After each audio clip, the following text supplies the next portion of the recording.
Of goods discuss कर रहे थे, types of goods on the basis of consumption.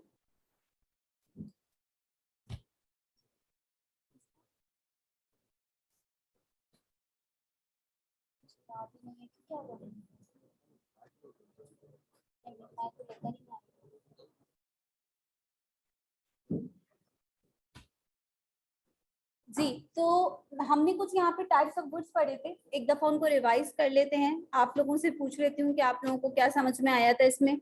Merit goods कोई मुझे एक्सप्लेन कर दे कि मेरिट गुड्स हमने क्या पढ़ा था। जी, आप थर्ड रॉ में जो बैठे हैं, जी आपसे बोलिए।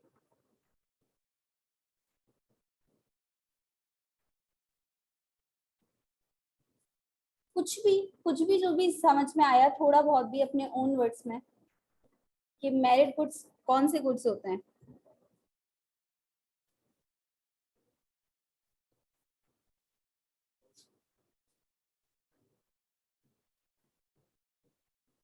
भले रिवाइज ना किया हो, कल की क्लास तो ली थी ना, मतलब कोई बगैर किसी हेसिटेशन के एक्सप्लेन करो, कोई मसला नहीं है। यहाँ पे कौन से बाकी सब बहुत। अच्छा, क्या क्या पढ़ा था हमने, एग्जाम्पल क्या ली थी, क्या लेकर किस तरह हमने समझा था इसको। थोड़ा बहुत कुछ तो याद होगा।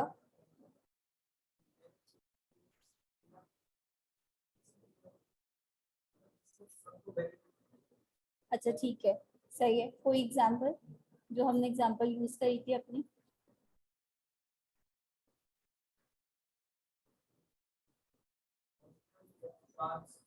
ठीक है, सही है। आपके पीछे जो बैठे हैं, वैसे मैंने एक्चुअल में उनसे पूछा था। जी, मेरिट गुड्स को जरा सही से एक्सप्लेन कर दें।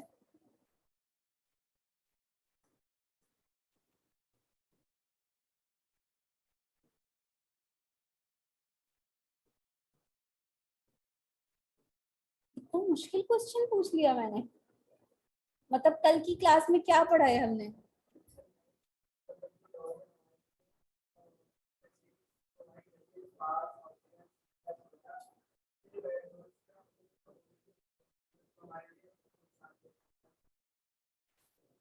सिंपल बात हमने ये करी थी कि वो जब पता चलता है जब आप पूछना स्टार्ट करो तो, कि कितना समझ में आया कितना नहीं आया। मेरिट गुड्स के बारे में हमने ये बात करी थी कि मेरिट गुड्स वो गुड्स होते हैं जो कि सोशल वेलफेयर क्रिएट कर रहे होते हैं, जो सोसाइटी के पर्सपेक्टिव से बहुत अच्छे समझे जाते हैं, डिजायरेबल समझे जाते हैं। और इनकी इम्पोर्टेंस जो है, हमने ये बात करी थी कि प्रॉब्लम ये होता है कि इनकी इम्पोर्टेंस एक इंडिविजुअल जो है वो पूरी तरह समझ नहीं पाता। हर इंडिविजुअल इसकी इम्पोर्टेंस सिर्फ अपने तक रख के सोचता है, जिसकी वजह से इसकी कंजम्पशन नॉर्मली उतनी नहीं हो पाती जितनी होनी चाहिए। ठीक है, और क्योंकि कंजम्पशन नहीं हो पाती तो इसकी प्रोडक्शन भी नहीं हो पाती। और क्योंकि मेरिट गुड्स गवर्नमेंट को पता है कि सोसाइटी के लिए अच्छे हैं, इसी वजह से गवर्नमेंट फिर जो है वो उनको फ्री ऑफ कॉस्ट प्रोवाइड कर रही होती है, ताकि जितने ज्यादा प्रोवाइड किए जाएंगे सोशल वेलफेयर उतना ही ज्यादा इंक्रीज होगा। इसमें हमने बड़ी आसान सी एग्जांपल ली थी, सबसे पहले एजुकेशन की। ठीक है, हमने एग्जांपल के साथ समझा था कि एक एजुकेटेड पर्सन जो है वो सिर्फ अपने लिए उसके फ्यूचर जो है वो अच्छा नहीं होगा, बल्कि पूरे सोसाइटी के पर्सपेक्टिव से देखा जाए तो जाहिर सी बात है जितनी ज्यादा एजुकेटेड सोसाइटी होगी वो उतना ज्यादा डेवलप होगी। ठीक है ना, उतनी ज्यादा ग्रो करेगी। अच्छा, फिर डीमेरिट गुड्स में हमने उसका अपोजिट बात करी थी कि वो बैड कंसिडर किए जाते हैं इन टर्म्स ऑफ सोसाइटी के, फॉर द सोसाइटी ये बैड गुड्स कंसिडर किए जाते हैं क्योंकि इनसे बहुत सारे हार्मफुल इम्पैक्ट्स होते हैं। ठीक है, इनके बहुत सारे हार्मफुल इम्पैक्ट्स क्रिएट हो रहे होते हैं। इसमें भी हमने एग्जांपल यूज कर ली थी स्मोकिंग वगैरह की। ठीक है, अच्छा फिर इसके बाद आए थे हम पब्लिक गुड्स पे।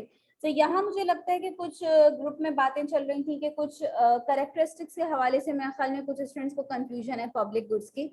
जो हमने करेक्टरिस्टिक्स कल डिस्कस करे थे, एक्सक्लूडिबिलिटी, राइवलरी का, और नॉन एक्सक्लूडिबिलिटी और नॉन राइवलरी का। देखो बहुत आसान सी चीज है, एक्सक्लूड का वर्ड तो समझ में आता होगा ना सबको। एक्सक्लूड का मतलब क्या, निकालने की बात हो रही है। एक्सक्लूडिबिलिटी की कैरेक्टरिस्टिक किस कमोडिटी में मिलेगी, जिसमें अगर आप उसके लिए पे ना करें तो सप्लायर आपको क्या कर दे, एक्सक्लूड कर दे। यानी एक्सक्लूड करने से मतलब ये कि आपको वो चीज कंज्यूम ना करने दे। ठीक है, तो इट मीन्स कि वो गुड्स जिनके लिए आप अगर पे नहीं करें तो सप्लायर आपको क्या कर देगा, एक्सक्लूड कर देगा, प्रिवेंट रखेगा उस चीज को कंज्यूम करने से। ठीक है, ये कैरेक्टरिस्टिक एक्सक्लूडिबिलिटी की है। तो नॉन एक्सक्लूडिबिलिटी क्या हो गई कि अगर सप्लायर चाहते हुए भी आपको रोक ना सके, आपको एक्सक्लूड ना कर सके उस कमोडिटी को कंज्यूम करने से, तो इट मीन्स कि उस कमोडिटी में कौन सी कैरेक्टरिस्टिक है, नॉन एक्सक्लूडिबिलिटी की। ये तो क्लियर है। उसके बाद जो दूसरी चीज आती है वो आती है राइवल और non rival. Rival in consumption का मतलब हमने ये पढ़ा था कि राइवल इन कंजम्पशन का मतलब ये कि अगर वो सेम यूनिट कोई एक इंडिविजुअल कंज्यूम कर रहा है तो उसका बेनिफिट अब सिर्फ उसी इंडिविजुअल तक क्या रहेगा, लिमिटेड रहेगा। ठीक है, यानी ये ऐसे गुड्स हैं जिनकी जॉइंट कंजम्पशन नहीं हो रही होती। ठीक है, अब आप उस चीज को परचेज कर लेंगे तो अब उसका बेनिफिट सिर्फ आप तक रहेगा, कोई दूसरा उसका बेनिफिट नहीं ले सकता। जबकि नॉन राइवलरी के अंदर इट मींस कि कोई कंपटीशन नहीं है, इस तरह समझ लो, क्योंकि हम राइवल को नॉर्मली कंपटीशन के सेंस में ले रहे होते हैं। तो नॉन राइवलरी का मतलब ये कि एक अगर कोई एक बंदे को आप इंक्लूड भी कर दो उस चीज को की कंजम्पशन में, तो उस चीज का बेनिफिट किसी के लिए भी कम ना हो। जैसे हमने डिफेंस सर्विस की बात करी थी, हमने स्ट्रीट लाइटनिंग की एग्जांपल ली थी कि उसके बेनिफिट हर कोई ले रहा होता है। ठीक है, और सप्लायर चाहते हुए भी उसका बेनिफिट लेने से किसी को एक्सक्लूड नहीं कर सकता। ठीक है, तो पब्लिक गुड्स के अंदर कौन सी दो मेन कैरेक्टरिस्टिक पाई जाती हैं, नॉन राइवलरी और नॉन एक्सक्लूडिबिलिटी की। ठीक है, इसके अंदर हमने एग्जांपल पढ़ ली थी, national defence system, highway network, जितने भी गुड्स जो कि गवर्नमेंट प्रोवाइड कर रही होती है उन सबको पब्लिक गुड्स कहते हैं। अच्छा, अब ये गवर्नमेंट ही क्यों प्रोवाइड करती है पब्लिक गुड्स को, प्राइवेट अब कोई प्राइवेट फर्म क्यों नहीं प्रोवाइड कर सकती। अब आप सोचने की कोशिश करें कि एक प्राइवेट फर्म जो है वो ये सोचती है कि मैं अपनी डिफेंस सर्विस प्रोवाइड करूंगी, मैं अपनी एक फौज बनाऊंगी और कंट्री के लिए डिफेंस सर्विस प्रोवाइड करूंगी, तो उसको कौन कौन सी मुश्किल पेश आ सकती है। सबसे पहले तो देखो, पब्लिक गुड्स की जो कैरेक्टरिस्टिक है ना, यही कैरेक्टरिस्टिक वो रीजन बनते हैं जिनकी वजह से सिर्फ गवर्नमेंट ही इनको प्रोवाइड कर पाती है। क्या कैरेक्टरिस्टिक है कि सप्लायर एक्सक्लूड नहीं कर सकता किसी को भी अगर वो पे ना भी करे तो। ठीक है, और दूसरे कैरेक्टरिस्टिक क्या है कि इसकी जॉइंट कंजम्पशन हो रही होती है, एक दफा ये फैसिलिटी मिल गई तो इसका फायदा सबको होगा। ठीक है ना। अब इसमें एक प्रॉब्लम आती है, मैं सिर्फ एक थोड़ा सा इसकी डिटेल में जाके एक एक्स्ट्रा बात बता रही हूँ, ये वैसे आपके कोर्स में नहीं है, free rider problem. Free rider problem क्या होता है कि फॉर एग्जाम्पल मैं ये चाह रही हूँ मेरी कंपनी, और मैं चाह रही हूँ कि यार मैं अपनी अपनी कंट्री के लिए जो है ना फौज बनाऊंगी। ठीक है, डिफेंस सर्विस जो है वो मैं अपना बनाऊंगी। ठीक है, अब मैं लोगों के पास जाती हूँ और मैं हर किसी से पूछती हूँ कि हर किसी को मैं बता रही हूँ कि भाई मैं कंट्री के लिए डिफेंस सर्विस प्रोवाइड करना चाह रही हूँ और आप इस सिलसिले में जो है ना आपको इतना पे करना पड़ेगा। ठीक है, अब हर कोई ना सोसाइटी के अंदर ये सोचेगा कि यार मतलब मेरे खाली ना पे करने से क्या फर्क पड़ जाना है। ठीक है, मैं तो एक बहुत ही स्मॉल पार्ट हूँ, अगर मैं नहीं भी पे करूंगा तो क्या फर्क पड़ जाएगा, जब बाकी सब पे कर देंगे तो सर्विस तो प्रोवाइड कर ली जाएगी, और जब सर्विस एक दफा प्रोवाइड कर दी गई तो मुझे कोई भी एक्सक्लूड नहीं कर सकता। तो हर कोई free rider problem, free ride जो है ना वो लेना चाहेगा, इससे कि यार मुफ्त में ये फैसिलिटी मिल जाए, मुफ्त में इसका मैं फायदा उठा लूं, मैं पे नहीं करता, मैं कोई ना कोई बहाना बना देता हूँ भाई मैं तो नहीं पे कर रहा, बाकी सब पे कर देंगे, फैसिलिटी अवेलेबल हो जाएगी, तो हम जो है वो मैं भी अवेल कर लूंगा उन सबके साथ। ठीक है, इस तरह से कोई भी इस फैसिलिटी के लिए पे नहीं करेगा। ठीक है, तो क्योंकि यहाँ पे फ्री राइडर प्रॉब्लम होती है, इस वजह से कोई भी प्राइवेट फर्म इन फैसिलिटीज को प्रोवाइड नहीं करती, और मजबूरन कौन किसी को प्रोवाइड करनी पड़ती है, गवर्नमेंट को प्रोवाइड करनी पड़ती है। और जाहिर है फिर गवर्नमेंट इनडायरेक्टली आपसे टैक्सेस के थ्रू जो है वो आपसे उसकी कॉस्ट वगैरह सब कवर कर रही होती है। सही हो गया। अच्छा, अब प्राइवेट गुड्स तो मेरे ख्याल में सबको समझ में आते हैं, जो भी नॉर्मली जितने भी गुड्स हैं वो सारे प्राइवेट गुड्स ही कंसिडर किए जाते हैं। हम कोई भी चीज जाके शॉप पे खरीद रहे होते हैं वो सारे प्राइवेट गुड्स होते हैं। क्यों? क्योंकि अगर हम उसके लिए पे नहीं करेंगे तो सप्लायर हमें वो चीज प्रोवाइड नहीं करेगा, तो इट मींस में एक्सक्लूडिबिलिटी की कैरेक्टरिस्टिक है।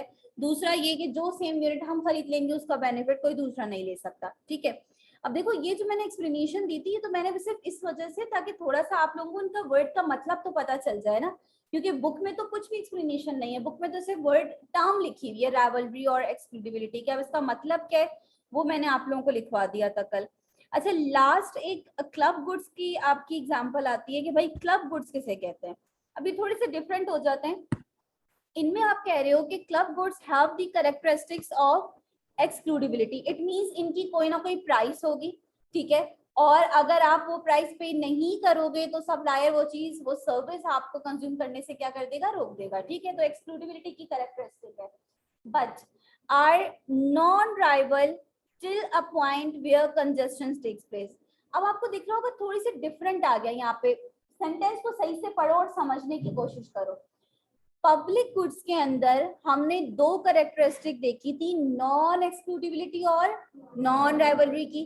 क्लब गुड्स के अंदर हम बात कर रहे हैं कि यहाँ एक्सक्लूडिबिलिटी की कैरेक्टरिस्टिक है, लेकिन कंजम्पशन एक पॉइंट तक क्या रहेगी इसकी, नॉन राइवल। नॉन राइवल का वर्ड जैसे ही आए आपको समझ में आ जाना चाहिए कि इसकी कंजम्पशन एक से ज्यादा लोग कर रहे होंगे एट द सेम टाइम, ठीक है ना, यानी ज्वाइंट कंजम्पशन हो रही होगी। लेकिन इन्होंने यहाँ पे कंडीशन रख दी है। कंडीशन समझ में आ रही है कि किस पॉइंट तक इसकी कंजम्पशन नॉन राइवल रहेगी, जब तक कंजेशन ना पैदा हो जाए। अब इसका क्या मतलब है, फॉर एग्जाम्पल इसकी बहुत सारी एग्जाम्पल्स हैं। हम एक एग्जाम्पल ले लेते हैं स्विमिंग पूल्स की। अच्छा, अब स्विमिंग पूल्स, आप ऐसी किसी जगह पे जा रहे हो, ठीक है, और बहुत सारे आपके ऐसे हैं वाटर पार्क्स वगैरह, आप वहां पे जा रहे हो, आपको पे करना पड़ता है, ऐसा है, ठीक है। यानी अगर आप पे नहीं करोगे तो एंटर नहीं हो पाओगे आप, यानी आपको एक्सक्लूड कर दिया जाएगा। जब तक आप पे नहीं करोगे, जब तक आपको एंट्रेंस नहीं जो है दी जाएगी।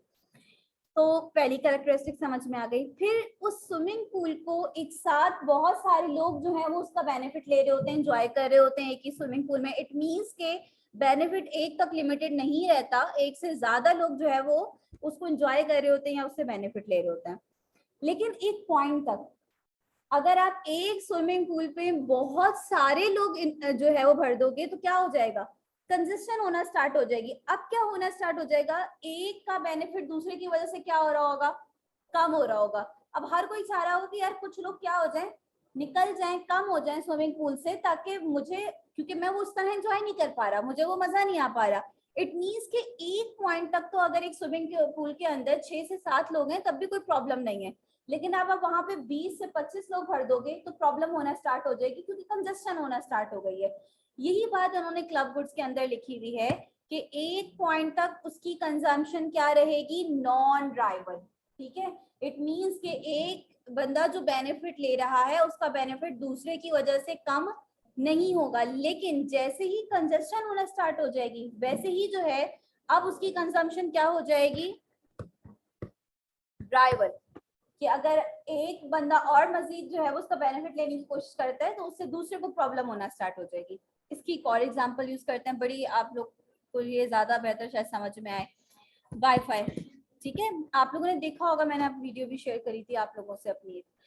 तो ये जो वाईफाई सर्विस है ये भी बड़ी परफेक्ट एग्जांपल है इसकी, ठीक है। हमारे घर में कोई मेहमान आते हैं, अक्सर ये बड़ा ट्रेंड बन गया है कि भाई यार पासवर्ड बता दो, ठीक है ना, आप पासवर्ड बता देते हैं, ठीक है। अब क्या होता है, यूज करना स्टार्ट किया लोगों ने, अब बहुत कोई दावत हो गई घर में, 10-20 लोग आ गए, अब सबके सब पासवर्ड पूछ रहे हैं।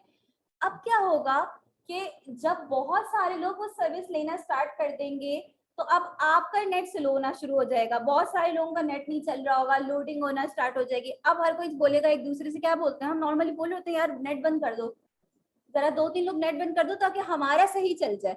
ये क्या हो रहा है कि एक पॉइंट तक तो अगर उस वाईफाई सर्विस को 5 से 6 से 7 लोग यूज कर रहे हैं, वो उसकी वजह से डिपेंड करता है, उसकी लिमिट क्या है उस, तो किसी को कोई प्रॉब्लम नहीं हो रही होती, आराम से सबका नेट बिल्कुल प्रॉपर चल रहा होता है। लेकिन अगर उसी वाईफाई सर्विस को बहुत सारे लोग यूज करने लग जाए तो ऑफ कोर्स फिर वो प्रॉब्लम होना स्टार्ट हो जाती है और आप वो प्रॉपर उसको यूज नहीं कर पा रहे होते, ठीक है।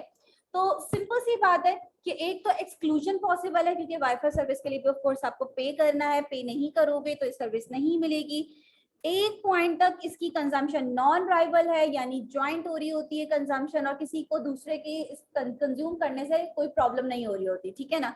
लेकिन जैसे ही कंजेशन होना स्टार्ट हो जाए, इसकी कंजम्पशन क्या हो जाती है, राइवल हो जाती है। समझ में आ रही है बात सबको, कोई इसमें प्रॉब्लम तो नहीं हो रही, क्लब गुड समझ में आ गए, ये वैसे सर तो हिल रहा होता है, लेकिन जब मैं पूछती हूँ तो उसके बाद ऐसा रिस्पॉन्स मिलता है कि समझ नहीं आता। तो types of goods on the basis of consumption में हमने 5 टाइप्स पढ़ी हैं। Married goods, T married goods, public goods, private goods and club goods. ठीक है, एमसीक्यूज बहुत आसान तरीके से आते हैं। जैसे वो आपसे पूछ लेगा कि defence service is the example of, ठीक है ना, पब्लिक गुड्स। ठीक है, एग्जांपल देकर आपसे पूछ लेगा कि भाई ये कौन से गुड्स की एग्जांपल है, या goods which create positive externalities are called merit goods. ठीक है ना, तो इस तरह से बड़े आसान तरीके से एमसीक्यूज आते हैं। असल चीज ये है कि खाली एमसीक्यूज भी नहीं करने, आपको कॉन्सेप्ट जो है वो अपना स्ट्रॉन्ग रखना है। अच्छा, उसके बाद एक और टाइप्स ऑफ गुड्स ही आ जाते हैं, but on the basis of income. यानी अगर हम इनकम की बेसिस पर गुड्स की टाइप्स बताना चाहें तो वो कैसे बता सकते हैं। अगेन इंटरेस्टिंग कॉन्सेप्ट है और आसान, कोई इसमें इतना मुश्किल नहीं है।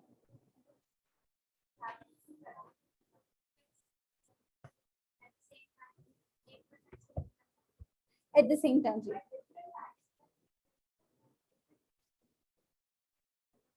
जी, हाँ बिल्कुल ऐसे हो सकता है, बिल्कुल ऐसा हो सकता है। यानी बस हम सिर्फ ये कह रहे हैं कि मतलब उसका बेनिफिट तक सिर्फ उसी तक रहेगा जो उसको कंज्यूम कर रहा होगा। ठीक है ना, ज्वाइंट कंजम्पशन नहीं हो रही होगी। अच्छा, अब देखो कि नॉर्मली क्या होता है, इसको छोड़ दो कि यहाँ पे अजीब व गरीब वर्ड्स लिखे हुए हैं, नॉर्मल, इंफीरियर, इसको छोड़ देते हैं। ठीक है, एक जनरल वे में इसको समझते हैं। नॉर्मली क्या होता है कि जब हमारी इनकम बढ़ती है तो हम चीजों की डिमांड बढ़ा देते हैं या कम कर देते हैं, बढ़ा देते हैं। और ये ह्यूमन साइकी है कि ऐसा पॉसिबल ही नहीं है कि हमारी इनकम बढ़े और हम अपनी कंजम्पशन ना बढ़ाएं।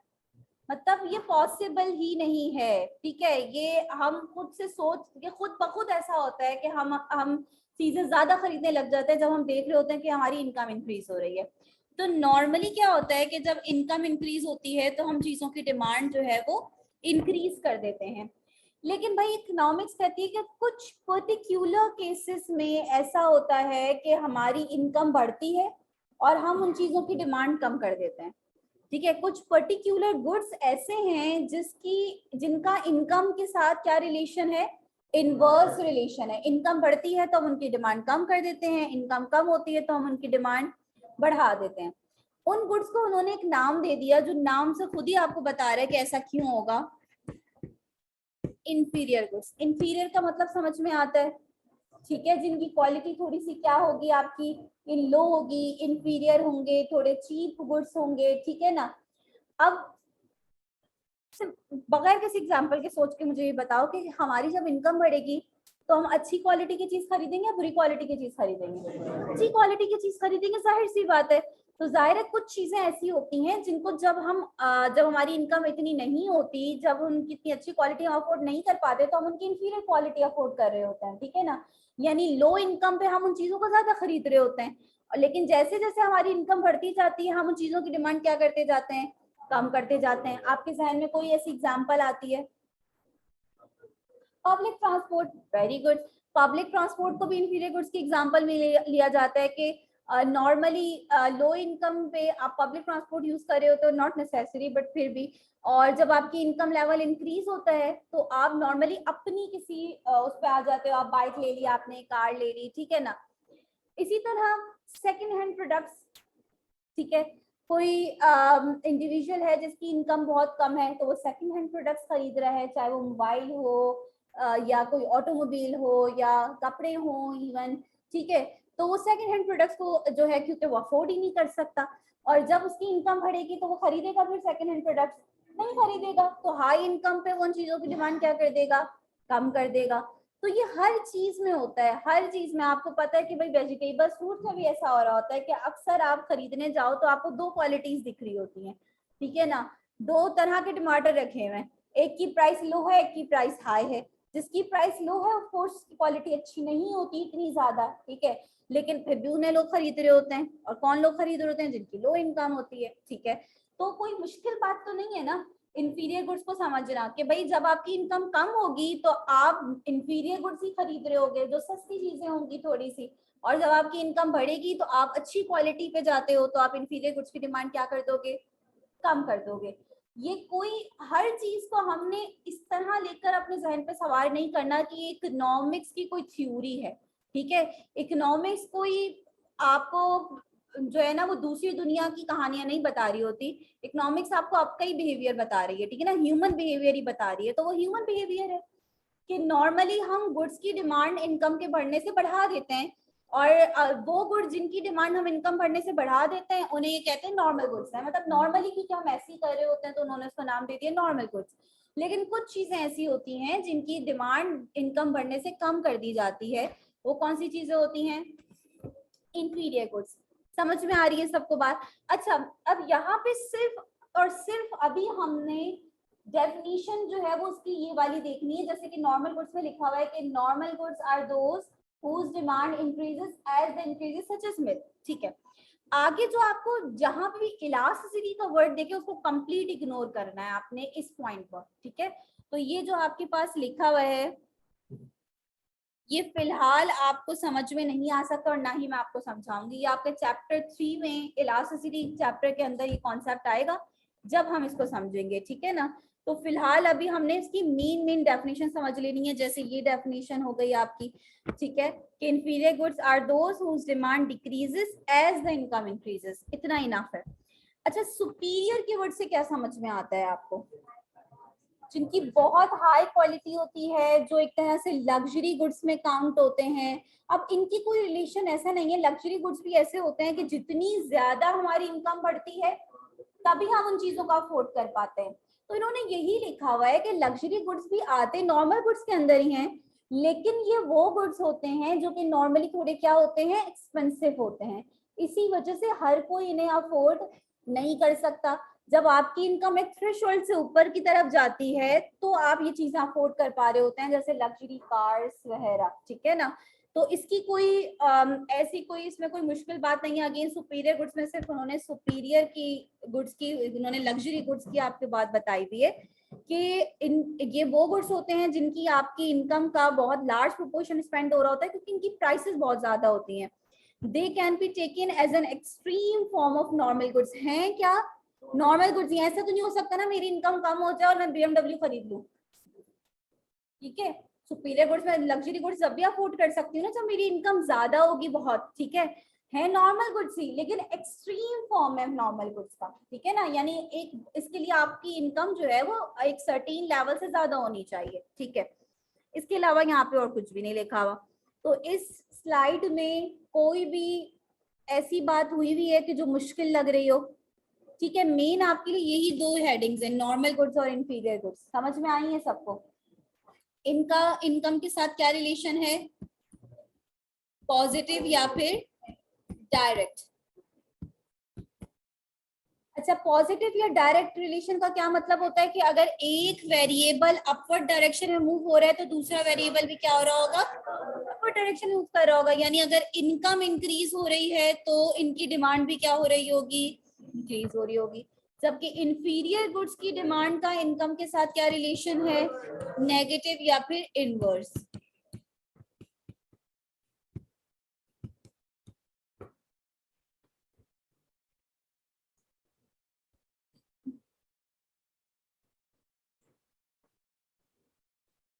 किसी को कुछ पूछना है यहाँ से?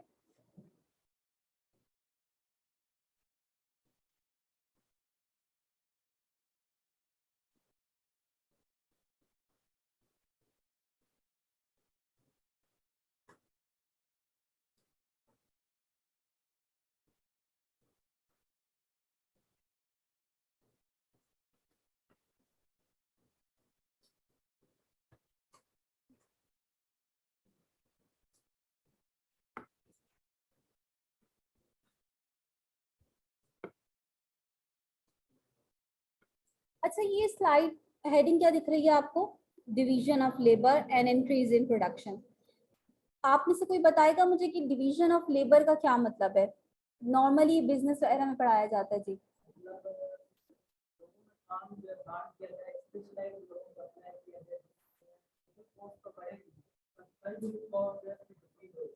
क्या बात है, जबरदस्त। कहाँ पढ़ा है भाई ये? यही स्लाइड में ही पढ़ा है, बिल्कुल ठीक है। डिवीजन ऑफ लेबर किसे कहते हैं? देखो, अगर एक बंदा है, जैसे उन्होंने यहाँ पे एग्जांपल दी कि वो ही सारे काम कर रहा है, उसको टेबल बनानी है, तो वो लकड़ियां भी खुद काट रहा है, वो उनको असेंबल भी खुद कर रहा है, वो उनको पॉलिश भी कर रहा है, मार्केट में डिलीवर भी कर रहा है, तो उसको एक टेबल बनाने में कितना टाइम लग जाएगा, जाहिर है, ठीक है ना, क्योंकि सारे टास्क उसको खुद परफॉर्म करने हैं। और सबसे बड़ी बात सिर्फ ये नहीं कि सारे टास्क को खुद परफॉर्म करने हैं, दूसरी बात ये भी है कि जरूरी नहीं है कि वो ये सारे के सारे टास्क को करने में ही बेस्ट ठीक है। हो सकता है उसको लकड़ियां बहुत अच्छी काटनी आती हो, लेकिन उनको असेंबल करने में और पॉलिश करने में उसको बहुत ज्यादा टाइम लग जाता हो, क्योंकि उसमें इतना परफेक्ट ना हो, ठीक है ना। तो यहाँ पे कॉन्सेप्ट आता है, और ये बिजनेस वगैरह के सब्जेक्ट्स में नॉर्मली पढ़ाया जा रहा होता है, division of labour. Division of labour जैसे नाम ही बता रहा है कि आप लेबर को क्या कर दो, डिवाइड कर दो, ठीक है ना। किस में डिवाइड कर दो, नंबर ऑफ टास्क में डिवाइड कर दो। यानी आप सबसे पहले क्या करो कि अपने वर्क प्रोसेस को देखो कि भाई ये वर्क प्रोसेस कितने टाइप्स में कितने टास्क में डिवाइड हो सकता है, और फिर हर टास्क को उस बंदे को असाइन कर दो, हर टास्क जो कि उस काम को करने में सबसे बेस्ट हो। तो क्या होगा, इसकी वजह से क्या फायदा होगा, सबसे पहले तो ये कि अब जैसे उन्होंने बात बोली कि आपकी टोटल कॉस्ट तो क्या हो जाएगी, बढ़ जाएगी। जाहिर एक बंदा जब सारे काम कर रहे हैं तो उसको आपको इतनी नहीं पे करनी पड़ रही, लेकिन जब आप उसी एक काम को करने के लिए 4 बंदे लगा रहे हैं तो कॉस्ट तो बढ़ेगी ना, 4 बंदों को सैलरी देनी पड़ेगी ना आपको, पहले एक बंदे को देनी पड़ेगी, अब 4 बंदों को देनी पड़ रही है, तो टोटल कॉस्ट तो बढ़ेगी, लेकिन एवरेज कॉस्ट, आपने एवरेज कॉस्ट बोला, पर यूनिट कॉस्ट बोला, ये कम हो जाएगी। ये पर यूनिट कॉस्ट किसे कहते हैं? अच्छा, पर यूनिट कॉस्ट का मतलब ये कि एक यूनिट पे जो आपको कॉस्ट आ रही है, ठीक है ना। देखो अब इसका मतलब क्या है, लेट्स सपोज कि पहले आप जो वेज दे रहे थे लेबर को, एक बंदे को वो 100 रुपए दे रहे थे, ठीक है, लेकिन वो एक दिन में सिर्फ कितने यूनिट्स बना रहा था, एक यूनिट बना पा रहा था मुश्किल से, तो एक यूनिट की कॉस्ट कितनी पड़ गई आपको, 100 रुपए पड़ गई। अब आपने कितने रख दिए, आपने 4 बंदे रख दिए, तो आपकी कॉस्ट कितनी हो गई, 400। आप हर किसी को 100-100 रुपए दे रहे हैं, लेकिन ये 4 बंदे मिलके जो हैं वो कितने यूनिट्स बना रहे हैं, लेट्स सपोज 15 यूनिट्स कर देते हैं, क्या आएगा आंसर? मेरी मैथ्स बहुत अच्छी है, इस वजह से आपसे पूछ रही हूँ।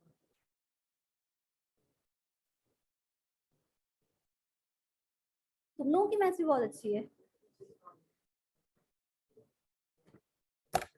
जितने आंसर आ रहे हैं ना, इससे बेहतर है कि मैं अपना मोबाइल निकाल दूं।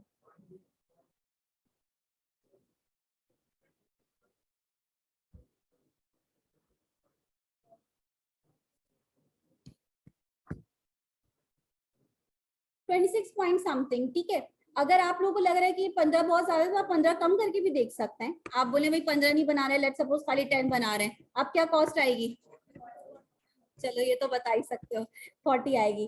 तो अब आप ये कैसे हुआ, ये इस वजह से हुआ कि जब आप सिर्फ एक बंदा आपने रखा हुआ था, वो एक दिन में सिर्फ एक चीज बना पा रहा था, सिर्फ एक यूनिट बना पा रहा था, लेकिन जब आपने 4 बंदे रख दिए उस सेम टास्क को करने में, तो पहली बात तो ये कि अब हर बंदे को पता है कि मेरा टास्क सिर्फ ये है, ठीक है, तो वो टाइम वेस्ट नहीं हो रहा, एक टास्क से दूसरे टास्क तक जाने का जो टाइम आपका वेस्ट हो रहा होता है, और फिर आपका जहन जो लगा हुआ होता है कि यार इसके बाद मुझे ये करना है, आपका जो आपके जो जितना भी फोकस है वो सिर्फ उसी काम पर है, ठीक है ना। और जब आप एक चीज रिपीटेटिवली कर रहे होते हो तो उससे क्या होता है कि आप और ज्यादा उसको करने के एक्सपर्ट होते रहते हो, ठीक है ना। आप उसके बहुत सारे तरीके निकाल लेते हो कि यार इस तरह मैं करूंगा ना तो ज्यादा जल्दी काम हो जाएगा, ठीक है ना। तो वो प्रोडक्टिविटी बहुत तेजी से बढ़ती है, आपकी टाइम कॉस्ट जो है वो आपकी कम हो जाती है, जिसकी वजह से होता ये है कि टोटल कॉस्ट तो हमें दिख रही है कि पहले मुझे 100 रुपए देने पड़ रही थी डेली वेज, अब मुझे 400 रुपए देने पड़ रही है, per unit cost average cost कितनी हो गई है आपकी, 100 रुपए से 40 रुपए पर पहुंच गई। यानी एक यूनिट आपको पहले 100 रुपए का पड़ रहा था और अब सिर्फ कितने का पड़ रहा है, 40 रुपए का पड़ रहा है। ये डिवीजन ऑफ लेबर के बेनिफिट्स हैं, ठीक है, ये मेन बेनिफिट्स हैं कि जब आपने टास्क नंबर ऑफ पीपल में डिवाइड कर दिया है तो उससे काम की स्पीड बढ़ गई है और आपको पहले से ज्यादा आउटपुट जो है वो आपका प्रोड्यूस हो रहा है। चलो इसको थोड़ा सा इनके पॉइंट्स को रीड कर लेते हैं फिर भी कि इनमें क्या क्या बातें लिखी हुई हैं। मेरे ख्याल में कोई ऐसी न्यू बात तो नहीं लिखी हुई होगी। पहली बात क्या है, specialisation occurs when workers use specialized skills and knowledge for completing specific assigned task, ठीक है ना। Specialization increases efficiency and productivity as each worker performs the same task. वही बात लिखी हुई है सेम, कि हर वर्कर क्योंकि कंटिन्यूअस रिपीट कर रहा है उस काम को, तो उससे क्या हो रहा है कि उसकी इफिशिएंसी और प्रोडक्टिविटी क्या हो रही है, इंक्रीज हो रही है, ठीक है ना। No time is wasted moving from one task to another, ठीक है ना। आप एक ही टास्क है आपको वही करना है, तो आपका कोई टाइम वेस्ट नहीं हो रहा कि एक टास्क से दूसरे टास्क करने में। Specialisation decreases cost per unit of output, जो कि अभी अभी हमने बात करी कि जब एक बंदा, देखो आप खुद इस बात को समझो कि जैसे फॉर एग्जांपल आप टीचिंग की फील्ड में ले लो, ठीक है ना। अब यहाँ पे आप लेट्स सपोज किसी ऐसे टीचर को बिठा दो इकोनॉमिक्स पढ़ाने के लिए जिसने इकोनॉमिक्स पढ़ी तो हो, लेकिन उस अच्छा वो चार्टर्ड अकाउंटेंट हो, ठीक है ना, या फिर लेट्स सपोज उसने इकोनॉमिक्स सिर्फ एक दफा पढ़ी हो इंटर में, या कोई एक दफा उसने बैचलर्स वगैरह में उसका कोई एक कोर्स आ गया हो इकोनॉमिक्स का, ठीक है ना। तो उसे इकोनॉमिक्स के नो हाउ तो पता हो, लेकिन स्पेशलिस्ट ना हो, उसकी फील्ड इकोनॉमिक्स ना हो, तो वो ज्यादा बेहतर पढ़ा पाएगा या जिसकी स्पेशलाइजेशन है। जाहिर है जिसकी स्पेशलाइजेशन होती है उसको बहुत जो माइनर माइनर पॉइंट्स होते हैं उनके बारे में भी पता होता है, ठीक है, वो ज्यादा बेहतर डील कर सकता है। इसी तरह आप कंपनीज जो हैं जब वो किसी भी न्यू वर्कर को हायर कर रही होती हैं, तो भाई वो देखती हैं कि इसको यहाँ पे रखना है, एचआर में रखना है, ठीक है, तो उसकी जितनी भी एक्सपर्टीज होनी चाहिए और जो उसकी क्वालिफिकेशन होनी चाहिए वो एचआर से रिलेटेड होनी चाहिए।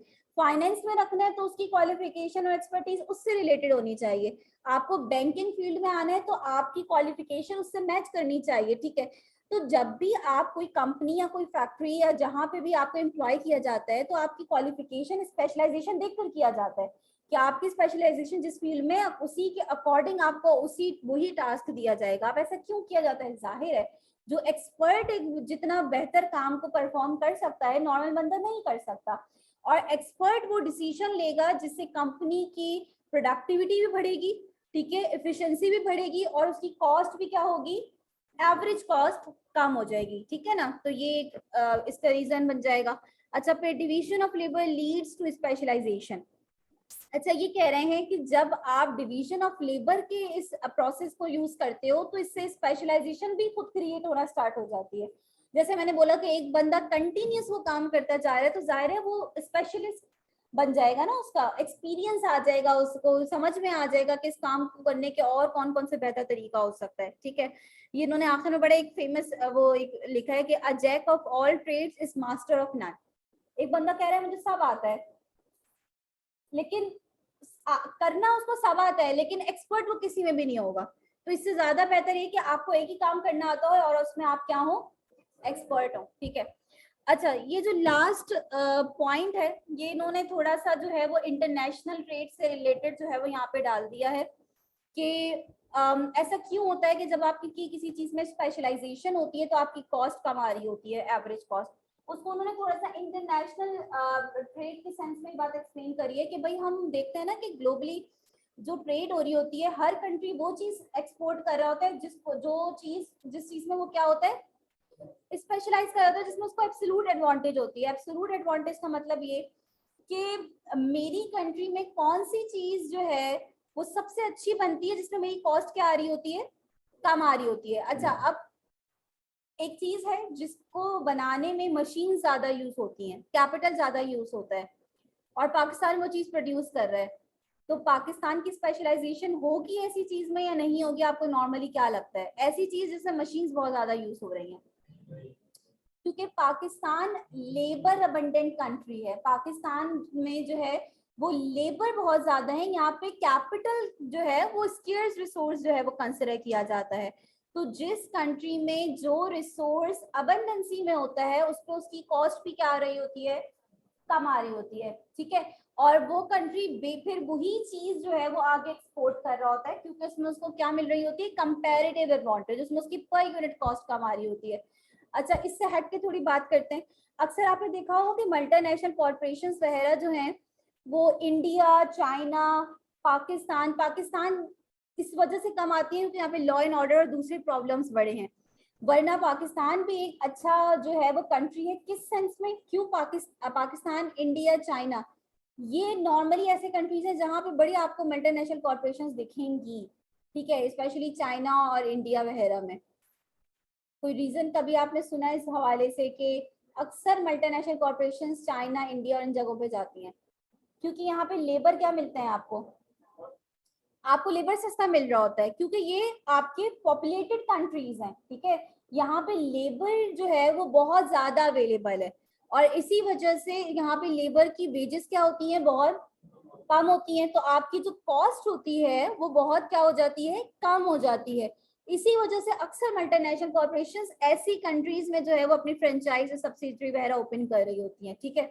आप बोलेंगे मैं पाकिस्तान में तो इतना नजर नहीं आता, तो वो तो रीजन हम सबको पता है, ठीक है। तो पाकिस्तान में हमने वो सारे काम किए हुए हैं जिनकी वजह से कोई भी आने से डरे। यहाँ पे हमारे अपने इन्वेस्टर्स इन्वेस्टमेंट करने से डर रहे हैं, तो बाहर की इन्वेस्टमेंट आना तो जाहिर है फिर मुश्किल है, ठीक है। तो उसके अदर जो है वो रीजंस हैं कि हमारी सिचुएशन, हमारा जो पॉलिसी है वो कंसिस्टेंट नहीं होती, हम कभी भी कोई सी भी पॉलिसी लगा लेते हैं।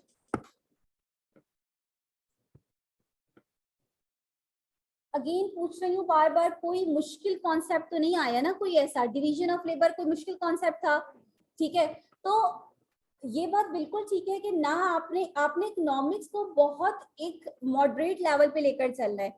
बहुत ज्यादा अगर अपने सर पे सवार कर लेंगे ना, तो वो भी जो है वो आपके लिए मुश्किल खड़ी कर देगा कि पता नहीं क्या है, पता नहीं क्या है, बस यही बोले जा रहे हैं, ठीक है। अक्सर स्टूडेंट शुरू में बड़े परेशान हो रहे थे, खास तौर पे जो साइंस बैकग्राउंड है। कल मुझसे कोई स्टूडेंट बात भी कर रहा था कि मिस हम लोगों को काफी जो है ना वो मुश्किल हो रही है स्टार्ट में। तो ये कि जाहिर सी बात है कि साइंस बैकग्राउंड के जो स्टूडेंट्स होंगे उन्हें स्टार्ट में टर्म्स मुश्किल लगेंगी, लेकिन आपको मैं कोशिश ये कर रही हूँ कि इस तरह आप लोगों को लेकर चलूं कि आपको स्पेशली ये ना लगे कोई इकोनॉमिक्स की कोई अलग सी कोई चीज आ गई है। थोड़ा हम रियल लाइफ एग्जांपल्स यूज करते हुए इनको पढ़ रहे हैं, ताकि थोड़ा फेमिलियर आपको फील हो कि इतना ज्यादा मुश्किल चीज नहीं है। अच्छा, अब देखो वर्ड को समझते हुए कॉन्सेप्ट को समझने की कोशिश करते हैं। कैपिटल की डेफिनेशन समझी थी हमने, क्या डेफिनेशन थी? Man made resources use to produce other goods and services. वो चीजें जो इंसान ने बनाई और जिनके थ्रू वो दूसरी चीजों को बनाता है, उन्हें अब कैपिटल कहते हैं। एग्जाम्पल हमने यूज कर ली थी मशीन्स वगैरह की, ठीक है। अब कैपिटल के आगे क्या वर्ड लिखा हुआ है? फॉर्मेशन। कैपिटल फॉर्मेशन क्या मतलब हुआ? कोई भी चीज फॉर्म करने का मतलब ये ना कि बन रही है ना, तो कैपिटल फॉर्मेशन का क्या हुआ कि कैपिटल स्टॉक में एडिशन हो रहा है, ठीक है। न्यू मशीन्स बन रही हैं आपकी, कैपिटल स्टॉक आपका बढ़ रहा है आपकी इकोनॉमी का, उसे कैपिटल फॉर्मेशन बोलेंगे ना। अच्छा, कैपिटल फॉर्मेशन हर कंट्री के लिए जरूरी है। जब तक मशीन्स नहीं होंगी, इक्विपमेंट्स, टूल्स, फैक्ट्रीज नहीं होंगी, तब तक प्रोडक्शन कैसे होगी? यानी कैपिटल फॉर्मेशन किसी भी इकोनॉमी के लिए जरूरी है। अब ये बता रहे हैं आपको, अगेन इसकी हेडिंग्स पढ़ के अगर मुश्किल लगेगी तो छोड़ देते हैं, हम वैसे ही इसको समझेंगे कि कैपिटल फॉर्मेशन किसी भी इकोनॉमी में कैसे होती है। अब देखो, इकोनॉमी में दो तरह के लोग होते हैं, एक सेवर्स, ठीक है। अब हम ये नहीं कह रहे कि जो सेवर है वो सेवर ही होगा, वो बोरोअर नहीं बन सकता कभी भी, ठीक है। हमारे बात का मतलब ये नहीं होता, जो तुम लोग कंफ्यूज होते हो अक्सर, ठीक है। हम कैटेगरीज में डिवाइड कर रहे हैं कि भाई कुछ लोग होते हैं सेवर। सेवर कौन होते हैं? जो अपनी इनकम थोड़ी एक्सेस मनी उनके पास होती है और उसको वो जो है वो लेंड कर देते हैं, सेव कर लेते हैं। अब क्योंकि सेविंग की बात हो गई है, तो एक बात याद रखना कि अगर कोई अपने घर में बेड के नीचे जो है ना वो पैसे छुपा के रख रहा है ना, तो उसको इकोनॉमिक्स के अंदर सेविंग नहीं कहते, ठीक है। कोई अपने घर में पैसा रख रहा है, गुल्लक के अंदर डाल रहा है, इकोनॉमिक्स में उसे सेविंग नहीं कहते। इकोनॉमिक्स में कहते हैं इस वर्ड को, अगर कोई इस तरह का कोई काम कर रहा है तो उसके लिए जो वर्ड यूज होता है, क्या लिखा है मैंने? होर्डिंग। ये होर्डिंग कहलाती है, ठीक है। और ये बड़ी इनएफिशिएंट समझी जाती है इकोनॉमिक्स में। क्यों? अगर मैं बैंक में डिपॉजिट कर रही हूँ 10,000 और वही पैसे मैं घर में रख रही हूँ, दोनों में क्या डिफरेंस है? घर में रखना किस तरह इनएफिशिएंट हो सकता है? नहीं, मुझे, मैं करंट अकाउंट में रख रही हूँ, मुझे कुछ इंटरेस्ट नहीं मिल रहा। हाँ एग्जैक्टली, जो पैसा मैं घर में रख रही हूँ वो पैसा यूटिलाइज नहीं हो रहा। जो 10,000 मैंने घर में रखे हुए हैं वो ऐसे ही रखे हुए हैं, वो जब तक रखे रहेंगे जब तक मैंने यूज नहीं करूंगी। लेकिन यही 10,000 अगर मैंने बैंक में रखे हुए ना, तो बैंक आपको दिखा रहा होता है कि अकाउंट में 10,000 रखे हुए हैं, लेकिन बैंक आपके वो पैसे क्या कर रहा होता है, यूज कर रहा होता है, उसको आगे जो है वो किसी ना किसी को दे रहा होता है, ठीक है ना। अब किसको दे रहा होता है, बैंक आगे पैसे किसको देता है, बोरोवर्स को, ठीक है। अब ये बोरोवर्स में एक लोग आ जाते हैं जिन्हें आप कहते हैं इन्वेस्टर्स, ठीक है, ठीक है, जो एंटरप्रेन्योर्स वगैरह हैं, इन्वेस्टर्स हैं, ठीक है, बिजनेस रन कर रहे हैं, इन्हें फंड्स चाहिए होते हैं ना, ठीक है, इन्हें आप बिजनेस वगैरह तो सबसे ज्यादा जो है वो ये लोन वगैरह और क्रेडिट ट्रांजैक्शंस में चल रहे होते हैं। अगर आपको पता हो, आपके आप में से कोई बिजनेस बैकग्राउंड से है, जो जिसमें घर में कोई बिजनेस कर रहा हो, या कोई, यहाँ पे ये है कि अगर जवाब दें, अगर बोलेंगे हाथ उठाएंगे तो जवाब देना पड़ेगा, तो इससे बेहतर है भी तो चुप ही रहो, फालतू में बोलना पड़ेगा। तो बहरहाल ये चीज आप ऑब्जर्व करोगे कि जिनके बिजनेसेस होते हैं वो नॉर्मली, मैंने तो ये ऑब्जर्व करा है कि वो बहुत ज्यादा क्रेडिट ट्रांजेक्शन्स पे चल रहे होते हैं, ठीक है ना। उनकी वो लेंगे उधार पे कोई चीज, फिर जब प्रॉफिट आ जाएगा तो उसको पे बैक कर देंगे, इस तरह चल रहा होता है। तो जो इन्वेस्टर्स होते हैं ना, जब इन्हें कैपिटल फॉर्मेशन करनी होती है, जब न्यू मशीन खरीदनी है, अपनी फैक्ट्री एक्सपेंड करनी है, वेयर हाउस बनाना है अपना कोई, इसके लिए कोई इतना फाइनेंस नहीं चाहिए होता कि जो उनके पास हमेशा रखा हुआ होता है। इसके लिए आपको अच्छा खासा फाइनेंस रिक्वायर्ड होता है और आपको बोरो करना पड़ता है। एक सोर्स क्या होता है कि इन्वेस्टर्स गए किसके पास, बैंक के पास गए। बैंक के पास अपने कोई पैसे नहीं है, बैंक के पास वही पैसे हैं जो सेवर्स ने बैंक में रखवाए हैं, जो सेवर्स ने पैसे बैंक में रखवाए हैं, बैंक के पास वही पैसे हैं। बैंक क्या करेगा, उन सेवर्स के पैसे किनको दे देगा, उन इन्वेस्टर्स को दे देगा। और जब वो उन इन्वेस्टर्स को दे देगा तो ये इन्वेस्टर्स क्या करेंगे, कैपिटल फॉर्मेशन करेंगे।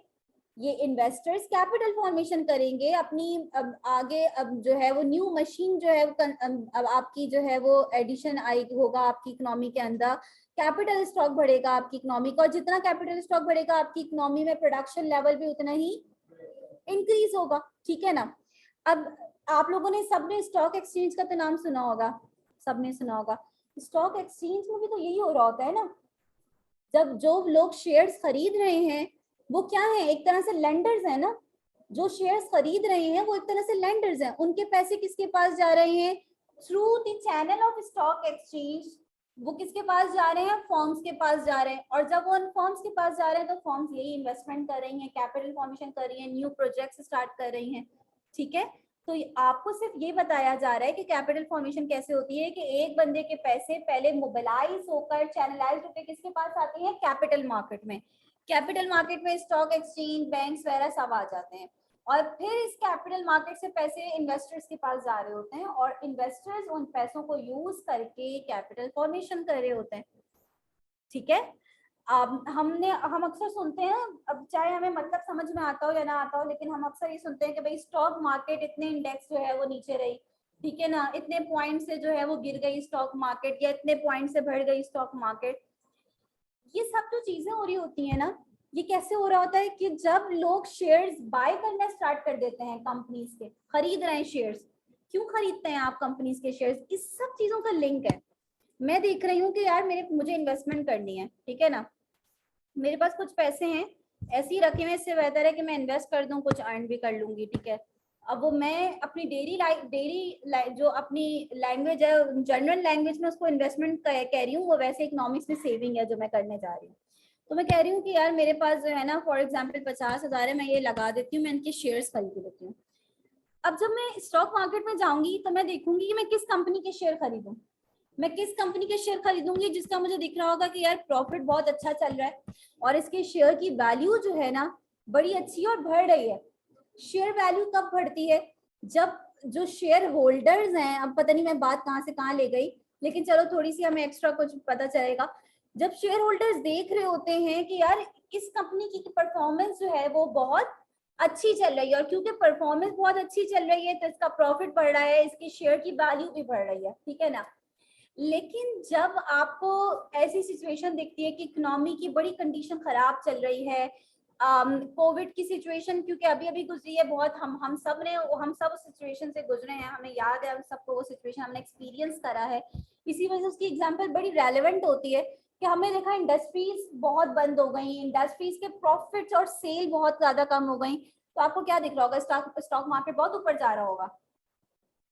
स्टॉक मार्केट कितना ज्यादा गिरा था उस कंडीशन में? क्यों क्यों गिर रहा था? क्योंकि लोग देख रहे थे कि कंपनीज के प्रॉफिट कंटिन्यूसली क्या हो रहे हैं, कम हो रहे हैं, ठीक है ना।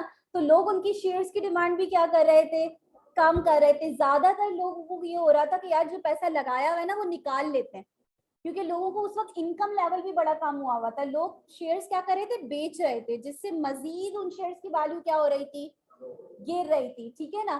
तो ये वो कंडीशंस होती हैं कि ये भी एक सोर्स होता है कि जब आपकी इकोनॉमी में स्टॉक मार्केट ऊपर की तरफ जाती है, इट मींस आपकी इकोनॉमी क्या कर रही है, तरक्की कर रही है, ग्रो कर रही है। क्योंकि जब आप पैसा लगा रहे हो, इट मींस आगे जो फर्म्स हैं वो कैपिटल फॉर्मेशन कर रही हैं, वो इन्वेस्टमेंट कर रही हैं, वो न्यू प्रोजेक्ट्स स्टार्ट करेंगी, तभी आपकी इकोनॉमी ग्रो करेगी, ठीक है। इसी वजह से ये पैसा सर्कुलेट होना बड़ा इंपॉर्टेंट होता है। आप पैसा, इसीलिए कहते हैं इकोनॉमिस्ट कि आप पैसा घर में ना रखें, आप इस पैसे को बैंक में रखें या किसी ऐसी जगह लगाएं जहां ये पैसा यूटिलाइज्ड हो। आप अभी करंटली यूज नहीं करना चाहते अगर एक साल तक अपने कुछ पैसा, तो कम से कम अपने तक तो ना रखे ना उस पैसे को, आप किसी और को दे वो पैसा, ताकि कोई और यूटिलाइज कर ले उसको जब तक, ठीक है ना। तो इस तरह आपकी कैपिटल फॉर्मेशन हो रही होती है। अब ये भी इकोनॉमिक्स में क्यों पढ़ रहे हैं, क्योंकि ये भी इकोनॉमी इस तरह रन कर रही है ना, आपकी इकोनॉमी इस तरह चल रही है जी।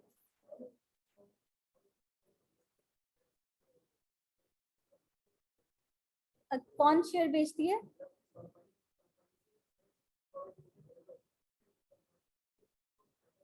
देखो, चलो ठीक है, जब मैं स्टॉक मार्केट में मैंने बात कर ली है तो देखो भाई, मेरी कंपनी है और मुझे उस कंपनी के लिए उस कंपनी में कोई भी कैपिटल फॉर्मेशन करनी है, इन्वेस्टमेंट करनी है, मुझे 1 बिलियन का फंड चाहिए। आगे ये बातें आएंगी इंशाल्लाह आप लोगों के पास। अब मेरे पास ना कोई मेन दो ऑप्शंस, कह लो कि दो ऑप्शंस तो है मेरे पास। एक ऑप्शन क्या है कि मैं बैंक से क्या कर लूं, बोरो कर लूं। बात थोड़ी बहुत ज्यादा टॉपिक से हट जाएगी, बट अगर मैं बैंक से बोरो करूंगी तो मुझे हर हाल में बैंक को हर महीने इंस्टॉलमेंट पे करनी है, ठीक है। यानी कुछ भी हो जाए, मुझे लॉस भी हो रहा होगा ना, तब भी मैंने बैंक को पे करना है, ठीक है। दूसरा मेथड मेरे पास ये है कि मैं क्या करूं, शेयर्स इशू करूं। जब आप शेयर इशू करते हो ना, अच्छा इसकी भी लिमिट है, ऐसा नहीं है कि जितना मर्जी फाइनेंस चाहिए आप उसके शेयर्स इशू कर दें। क्यों? शेयर्स इशू करना, शेयर्स इशू करने से क्या होता क्या है, आपने शेयर खरीद लिए, आपको इस कंपनी की क्या मिल गई, आप इक्विटी होल्डर कहलाते हो ना, ठीक है। यानी एक तरह से आप ओनरशिप में आ गए हो, सही है ना। और ये कहा जाता है कि अगर आपके पास किसी कंपनी के मोर देन 10% शेयर्स हैं, ये इंटरनेशनल डेफिनेशन यूज की जाती है, तो आप उस कंपनी के मैनेजमेंट में आ जाते हो। यानी अब उस कंपनी में जो भी डिसीजन मेकिंग की जाएगी उसमें आपका भी हिस्सा होगा, ठीक है ना, आप भी पार्ट ले रहे होगे उस डिसीजन मेकिंग में, ठीक है। यानी कितना स्ट्रॉन्ग बात हो गई ना, कि आप जितने शेयर्स बेच रहे हो आपका कंट्रोल उतना क्या होता जा रहा है, कम होता जा रहा है ना। इस वजह से आप, ऐसा नहीं होता कि जितनी इस कंपनी की मालियत है आपने उसके सारे शेयर्स बेच दिए तो वो कंपनी फिर आपकी रहेगी ही नहीं, ठीक है। तो शेयर्स भी इशू करने की एक लिमिट होती है, बट शेयर इशू करने का फायदा क्या है कि अक्सर कंपनीज, जरूरी नहीं होता, कुछ कंपनीज आपको डिविडेंड दे रही होती हैं और कुछ कंपनीज डिविडेंड देती ही नहीं है, ठीक है। तो अगर आपने फाइनेंसिंग थ्रू शेयर्स कर ली तो आपको अक्सर पे भी नहीं करना पड़ता। तो ये अच्छी फाइनेंसिंग कि आपको पे भी नहीं करना पड़ा और आपको इसके थ्रू जो पैसे मिल रहे हैं आप उसको लगा रहे हैं आगे, शेयर होल्डर्स के पैसे आगे क्या कर रहे हैं, आगे आप इन्वेस्ट कर रहे हैं, ठीक है। तो शेयर्स क्यों इशू किए जाते हैं, शेयर्स इस वजह से इशू किए जाते हैं कि वो शेयर्स मुफ्त में थोड़ी इशू कर रहे हो आप, वो शेयर्स जो आप इशू कर रहे हो, जो खरीद रहे हो, वो पैसों से खरीद रहे हो और वो पैसे कंपनी के पास आ रहे हैं और वो उन पैसों से फिर कंपनी कैपिटल फॉर्मेशन कर रही है। किसने पूछा था वैसे ये सवाल? आपने पूछा था, सॉरी मुझे लगा। समझ में आया कुछ? ठीक है। मेरे ख्याल में ये स्लाइड तो पढ़ाने की जरूरत भी नहीं है, हमने बहुत अच्छे से समझ लिया कि स्केर्सिटी का कॉन्सेप्ट क्या बता रहा होता है। स्केर्सिटी मींस शॉर्टेज या फिर लिमिटेड, ठीक है। कोई भी चीज जो कि लिमिटेड होती है, जिसकी शॉर्टेज होती है, हम उसके लिए स्केर्सिटी का वर्ड यूज करते हैं कि ये स्केर्स रिसोर्स है, ये स्केर्सिटी है इसकी, ठीक है। हाँ जी, ये नाम सुना सुना लग रहा है, ठीक है। ये टर्म हम अभी मैं कल की क्लास में हमने डिस्कस करी थी। क्या नाम है इसका? अपॉर्चुनिटी कॉस्ट, ठीक है। जिसको याद समझने में मुश्किल हो रही है, थोड़ा सा टर्म के मतलब को अगर सोचोगे तो समझ में आ जाएगा। अपॉर्चुनिटी कॉस्ट यानी आपने किसी चीज की अपॉर्चुनिटी खोई है, ठीक है, जिसकी वजह से आपको कोई कॉस्ट बेयर करनी पड़ रही है। हमने क्या बात करी थी इकोनॉमिक्स में कि हम कहते हैं there is no free lunch. जब भी आप कोई डिसीजन लेते हो तो उसकी आपको कोई ना कोई क्या आ रही होती है, कॉस्ट आ रही होती है। तो अपॉर्चुनिटी कॉस्ट की जो एग्जैक्ट डेफिनेशन आपको यहाँ पे दिखेगी, या फिर हम यहाँ पे इसको आसान वर्ड्स में ऐसे ही लिख लेते हैं, the cost of next best alternative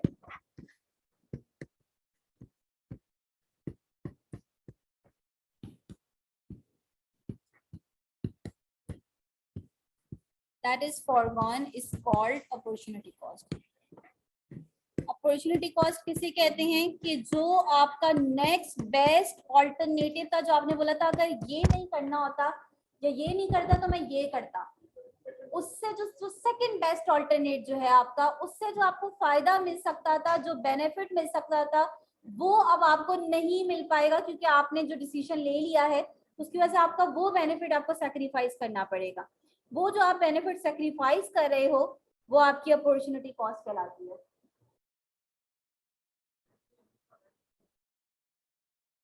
मतलब बेनिफिट, देखो बेनिफिट बोलते हैं या लॉस अगर सैक्रिफाइस करेंगे तो फिर हमें क्या मतलब, जब भी हम कोई भी एग्जांपल सोच लो, मैंने अपने पैसे लगाने तो मैं या तो मैं सोची हूँ यार बर्गर खाऊं या पिज्जा खाऊं। अगर मैं बर्गर खाऊंगी तो अब पिज्जा नहीं खा सकती, तो जो पिज्जा को खाने से जो मुझे एक सेटिस्फेक्शन मिल सकती थी, जो मुझे अच्छा फील होता, अब मुझे बर्गर खाने की वजह से वो सेटिस्फेक्शन क्या करनी पड़ेगी, सेक्रीफाइस करनी पड़ेगी, ठीक है। नीचे जो आपको मैंने यहाँ पे एक पिक्चर ऐड कर दी है, अब वो अपॉर्चुनिटी कॉस्ट कैसे बता रही है कि भाई जॉन जो है उन्होंने पूरी रात जो है वो पढ़ा है एग्जाम के लिए, और नेक्स्ट डे जो है वो जॉन को बड़ी नींद आ रही है, जॉन इज वेरी स्लीपी। तो अपॉर्चुनिटी कॉस्ट क्या हुई कि वो जो एक पूरी रात वो सो सकता था, एक अच्छी नींद ले सकता था, ठीक है, वो नहीं ले पाया, उसको सेक्रीफाइस करना पड़ा। तो ये उसकी पूरी रात पढ़ने की क्या है, अपॉर्चुनिटी कॉस्ट है।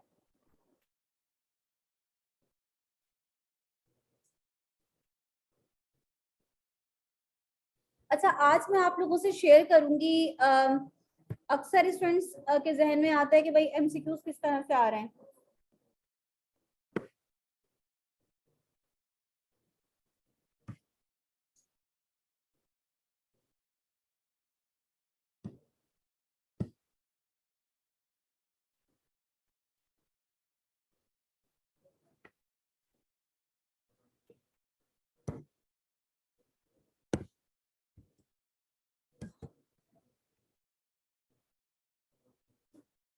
देखो ये मैं सिर्फ एक आइडिया देने के लिए और ये बताने के लिए कि भाई ये वो मटेरियल है जिससे आपको प्रैक्टिस करनी है, ठीक है।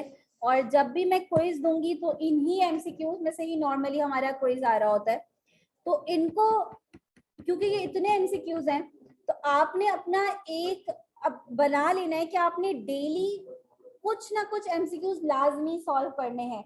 और सबसे बेहतरीन तरीका ये है कि आप आज पढ़ के गए, आपको पता है आज मैंने अपॉर्चुनिटी कॉस्ट का कॉन्सेप्ट पढ़ा, आज मैंने जो है वो टाइप्स ऑफ गुड्स पढ़े, on the basis of consumption, on the basis of income, ये कॉन्सेप्ट मैंने पढ़े।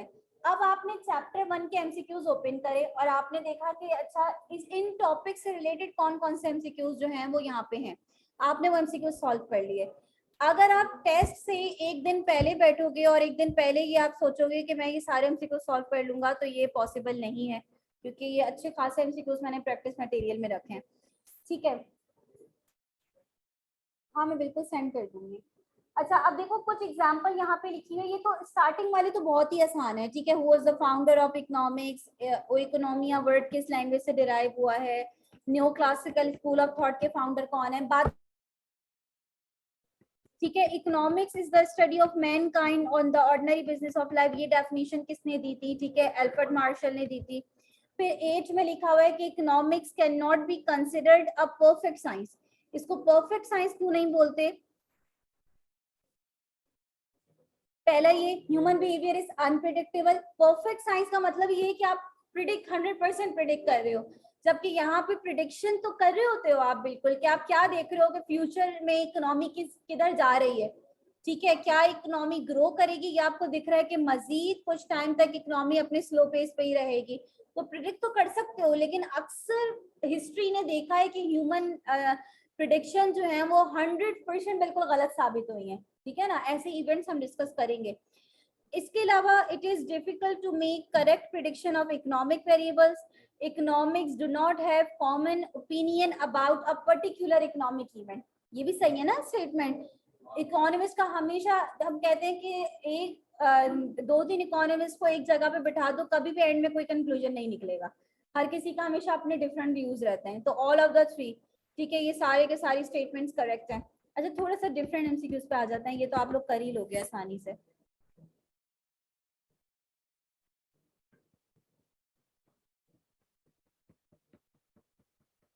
ये सारे कर सकते हो आप लोग।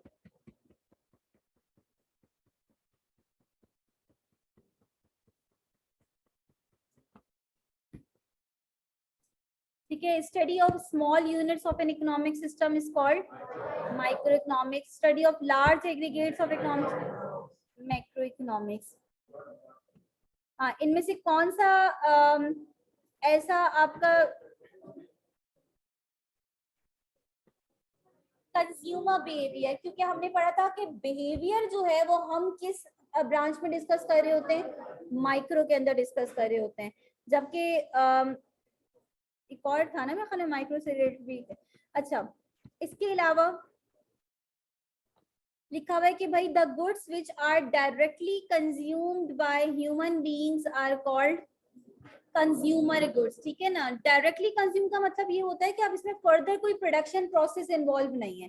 ठीक है ना, the non material activities which have the ability to satisfy human want indirectly are called services. अगर मटेरियल यानी मटेरियल एक्टिविटीज आप बात करोगे तो यानी वो आपकी गुड्स होंगे, नॉन मटेरियल एक्टिविटीज आपकी सर्विसेज कहलाती हैं। Economic resources are limited in supply but have, Robbins की डेफिनेशन थी, सप्लाई लिमिटेड है और उन रिसोर्सेज के बहुत सारे ऑल्टरनेटिव जो है यूसेस हैं। बिल्कुल। इसमें से कौन सा जो है? अच्छा, अब यहाँ पे एक चीज जो मैंने शायद आप लोगों को नहीं बताई, इकोनॉमिक रिसोर्स, दो टर्म्स आपके पास यहाँ पे लिखी मैं, इकोनॉमिक रिसोर्स और इकोनॉमिक्स के अंदर तो रिसोर्सेज की हमने एक ही डेफिनेशन पढ़ी है ना कि रिसोर्सेज क्या हैं आपके? Limited in supply. यही पढ़ा है कि इकोनॉमिक्स में हम पढ़ते हैं कि resources are limited in supply.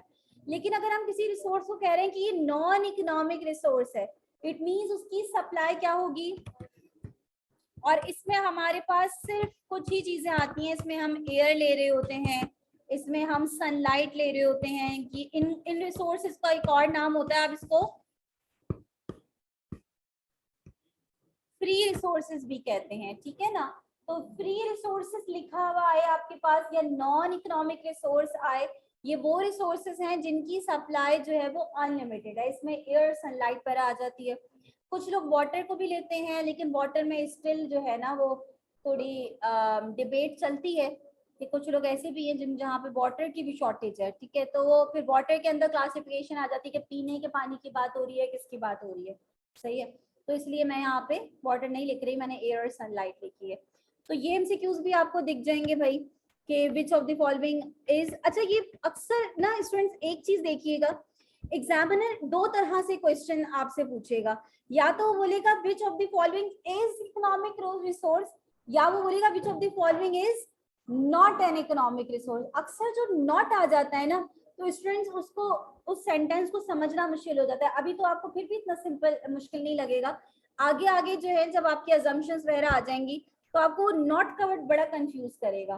तो जब भी स्टेटमेंट में नॉट देखे पहले उसको अच्छे से समझो, ठीक है, कि इसका मतलब क्या है कि इनमें से कौन से इकोनॉमिक रिसोर्स नहीं है। इट मींस पूछ क्या रहा है, वो नॉन इकोनॉमिक रिसोर्स पूछ रहा है, ठीक है ना।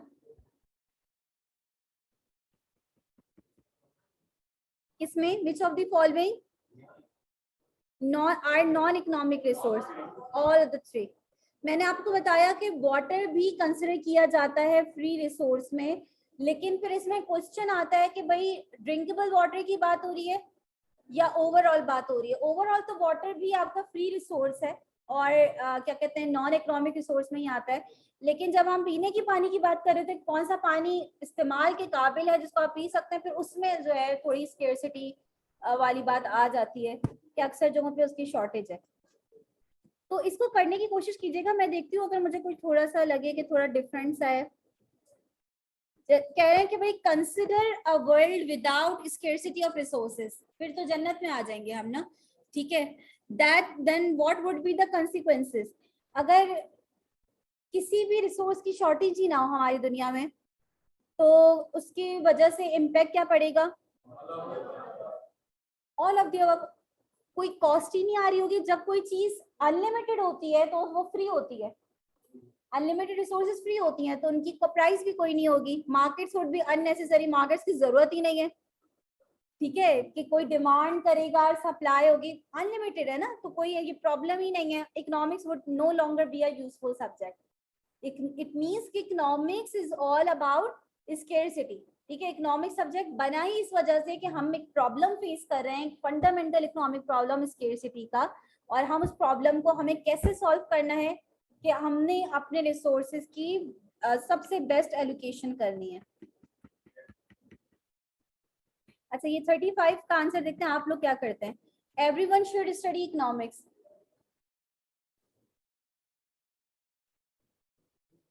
ये ये ये बी होना चाहिए या डी होना चाहिए। कुछ लोगों के लिए डी भी हो सकता है ना। अच्छा 38 मत करिएगा अभी, ठीक है। कुछ जो मैं मना कर रही हूँ मत करिएगा। 38 अभी आपसे शायद हो सकता है ना हो।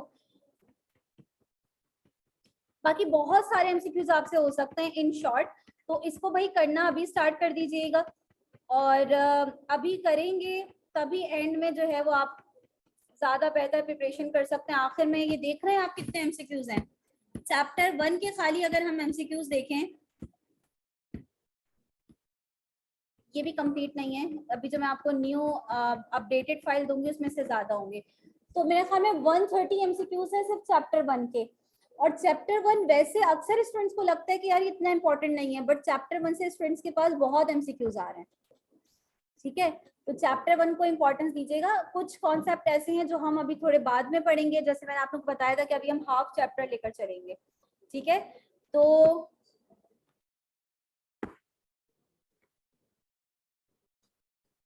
आज आप लोगों की लास्ट क्लास 4 बजे तक है, तो आप लोगों के पास अभी स्टार्ट में आप लोगों को इनफ टाइम मिल रहा है, ठीक है। 4 बजे का मतलब ये कि आप 4 बजे 5 बजे घर पहुंच जाओगे, ठीक है। या अगर कोई बहुत ही दूर रहता है तो वो 6 बजे पहुंच जाएगा। आपके पास सोने का भी टाइम है, ठीक है, और आप आराम से पढ़ सकते हो। वरना जैसे जैसे आप आगे बढ़ते जाते हो अक्सर क्या होता है कि आपको टाइम मिलना मुश्किल हो जाता है आपको अक्सर। और स्पेशली याद रखना कि ये हैबिट अभी से बना लो, अगर सीए में आ गए हो और सोच लिया है कि सीए करना है, ठीक है। तो अभी से हैबिट बनाओ कि हमने इतने घंटे तो लाजमी पढ़ना है, ठीक है। क्योंकि जब आप कैफ में आओगे तो आप 6-6 बजे तक, 7-7 बजे तक, 8-8 बजे तक, और अक्सर 10-10 बजे तक भी इंस्टीट्यूट में ही होगे, ठीक है। तो फिर आपको ये टेंशन होगी कि पढ़ेंगे कब, सही है। तो आपने अभी से अपनी हैबिट्स आगे को देखते हुए बनानी है कि अभी तो फिर भी बहुत आसान लेवल है, अभी आपको पता चल जाएगा, ठीक है। और ये बहुत अच्छा किया इन्होंने। पहले एफसी जो हुआ करता था ना उसमें बड़े आसान सब्जेक्ट्स थे, क्यूएमटी ही मुश्किल कंसिडर किया जाता था, इसके अलावा इंग्लिश था, ये सब। उसमें इकोनॉमिक्स नहीं था, अकाउंटिंग नहीं था, ये सारे आपके। अकाउंटिंग जो अभी आप लोग पढ़ रहे हो ये कैफ 1 था, इकोनॉमिक्स जो अभी आप पढ़ रहे हो ये कैफ 2 था। अब इन्होंने दोनों ये मुश्किल सब्जेक्ट जो कंसिडर किए जाते थे, ये दोनों सब्जेक्ट उठा के किसमें डाल दिए हैं, पीआरसी में डाल दिए हैं। तो ये मेरे ख्याल में अच्छा किया है, क्योंकि आपको अभी पता चल जाएगा कि आप इस क्वालिफिकेशन के लिए बने हैं या नहीं बने हैं, ठीक है। तो अभी आप पीआरसी ही पास करेंगे और तो आपको पता चल जाएगा कि क्या आप में इतना स्टैमिना है। और अगेन जो मैंने ओरिएंटेशन में भी एक बात करी थी, स्ट्रेस, जैसे अक्सर स्टूडेंट्स कह रहे होते हैं ना मजाक में, ये मजाक में लिया, वैसे भी ये वैसे भी दुनियावी पढ़ाई है ना, ठीक है। तो एक चीज याद रखना कि आजकल के स्टूडेंट्स में मुझे ये लगता है कि ये जाहिर है, लगता क्या है, जाहिर है ये ईमान की कमी है हमारी, कि हम क्या करते हैं कि पढ़ाई को लेकर हम लोग इतना ज्यादा वो हो जाते हैं कि अगर किसी का क्लियर नहीं हो पा रहा है पेपर, कुछ नहीं हो रहा, बहुत ज्यादा डिप्रेशन में चले जाना, बहुत ज्यादा आपको, और ये कोई मजाक नहीं है, कोई जोक नहीं है, आपको देखिएगा कि सीए के अंदर भी अब बहुत सारी ऐसी चीजें आने लग गई हैं पोस्ट के जिसमें सुसाइडल अटेम्प्ट कर रहे हैं स्टूडेंट्स, ठीक है। यानी ये इंतहाई एक तरह से, आप, मैं क्या बोलूं, अगर आपका कोई पेपर ऐसा है, क्योंकि होता ये कि आप, बहुत सारे स्टूडेंट्स ऐसे होते हैं जो टॉपर रह चुके होते हैं और यहाँ आते हैं तो उनके पेपर रुक जाते हैं, ठीक है। तो ऐसा होता है, ठीक है। लेकिन इसमें अपने आप को बहुत ज्यादा डीमोटिवेट करना, या आपको लग रहा है कि अल्लाह ना करे, मैं सिर्फ एक कंडीशन की बात कर रही हूँ कि आपको लग रहा है कि ये नहीं क्लियर हो पा रहा, ठीक है, मेरे पेपर एक साल हो गया, 2 साल हो गया, मेरे पेपर नहीं निकल पा रहे, जिंदगी खत्म नहीं होती, ठीक है। मैंने वहां उस वक्त भी आप लोगों को ये बात बोली थी जो उस वक्त नहीं था, अगेन बोल रही हूँ, हर चीज का स्कोप हम खुद बनाते हैं, हर चीज का स्कोप हम बनाते हैं, ठीक है ना। कोई भी स्टडी, चाहे कोई भी सब्जेक्ट हो, वो सब्जेक्ट का स्कोप खाली मायने नहीं रखता। अच्छे लोग होंगे, एक्सपीरियंस लोग होंगे तो मार्केट में अच्छे स्किल्ड वर्कर्स की जगह ही जगह है, ठीक है। अगर आप कोई भी चीज पढ़ते हो और आप इस तरह पढ़ते हो कि वाकई में उसका हक अदा कर देते हो, ठीक है, अब चाहे वो आर्ट्स हो, साइंस हो, कॉमर्स का कोई फील्ड हो, आप किसी भी इसमें मास्टर्स कर रहे हो, साइकोलॉजी में कर रहे हो, सोशियोलॉजी में कर रहे हो, इकोनॉमिक्स में कर रहे हो, आईआर में कर रहे हो, किसी भी सब्जेक्ट में, ठीक है, उसका स्कोप आप खुद बनाओगे। जो भी पढ़ो ऐसा पढ़ो कि उससे रिलेटेड जब आपसे कोई बात करे तो आगे वाले को लगे कि हाँ इसने बाकी में पढ़ा है, ठीक है ना। तो इट डजेंट मैटर कि भाई अब सीए में आ गए, अब तो 100% नहीं निकल रहा, कुछ नहीं हो रहा, तो बस जिंदगी खत्म कर देनी है, लेकिन सीए बस यही हमारा गोल है, ठीक है। इस तरह गोल लाजमी बनाओ और उसको जितने एफर्ट दे सकते हो उसके लिए दो, लेकिन ये सोचते हुए कि बाकी चीजें भी इंपॉर्टेंट है। ऐसे नहीं कि पढ़ाई कर रहे हैं, नमाज का टाइम निकल रहा है, लेकिन ये टेस्ट है तो कल टेस्ट की तैयारी, ये सब चीजें जो है ना, इनको ये एक साइड पे है, और नमाज वगैरह ये सब प्रॉपर रखो, क्योंकि जितना ज्यादा ये थॉट्स आ रहे हैं, जितना ज्यादा लोग डिप्रेशन में जा रहे हैं, इसकी मेन रीजन यही है कि हमने नमाज वगैरह ये सब चीजों को छोड़ दिया है, ठीक है। तो हमारा वो क्योंकि ताल्लुक ही नहीं है, वो ताल्लुक ही खत्म हो गया, तो जाहिर है फिर तो हमें डिप्रेशन में ही जाना है। तो ये मुझे ऐसा लगता है कि अब इन बातों की बहुत जरूरत हो गई है कि हर टीचर को इस पे बात करनी चाहिए, क्योंकि ये चीजें अब बहुत ज्यादा सीए इंडस्ट्री में देखने को मिल रही हैं, ठीक है। स्टूडेंट्स बहुत ज्यादा जो है वो डिप्रेशन में जा रहे हैं। अच्छा, opportunity cost for agents of an economy, back to the topic, ठीक है। अब ये देखो, इस स्लाइड को देखो, थोड़ी देर तक इसको पढ़ो, ठीक है। हर बात अगर मैं बता दूंगी तो वो भी सही नहीं है, ठीक है। प्लेट में हलवा देना भी अच्छा नहीं होता, खुद एफर्ट भी देनी चाहिए। एजेंट्स तो याद है ना तुम लोगों को, ठीक है। अब हर एजेंट के लिए उन्होंने एग्जांपल दे दी है कि हर एजेंट किस तरह से अपॉर्चुनिटी कॉस्ट फेस कर रहा होता है।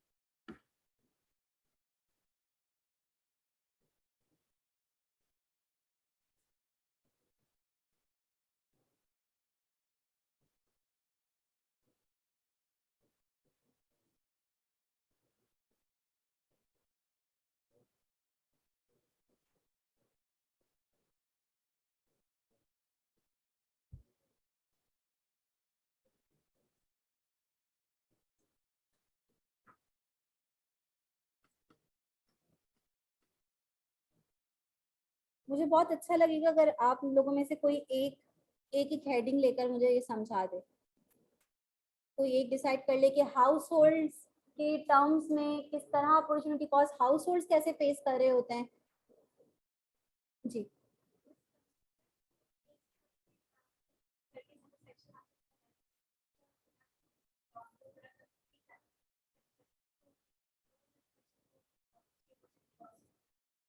यही हमने पढ़ा था ना कि हाउस होल्ड को क्या, उसके स्केर्स रिसोर्स क्या है, इनकम। अब उसके पास क्योंकि लिमिटेड इनकम है, तो अगर कोई कोई चीज वो खरीद मतलब दो चीजें खरीदना चाह रहा है, उसको पता है कि मैं दोनों चीजें नहीं खरीद सकता, कोई एक चीज खरीद सकता हूँ, तो जिस पे वो स्पेंड करेगा, ठीक है, उससे तो उसको सेटिस्फेक्शन मिल जाएगी, लेकिन उस पे इनकम स्पेंड करने की वजह से वो दूसरी चीज पे इनकम स्पेंड नहीं कर पाएगा। तो उससे जो उसको सेटिस्फेक्शन मिल सकती थी, वो सेटिस्फेक्शन उसको क्या करनी पड़ेगी, सेक्रीफाइस करनी पड़ेगी। वो उसकी गुड ए को कंज्यूम करने की क्या हो जाएगी, अपॉर्चुनिटी कॉस्ट हो जाएगी, कि वो गुड बी को नहीं कंज्यूम कर सका। फॉर्म्स के लिए क्या है,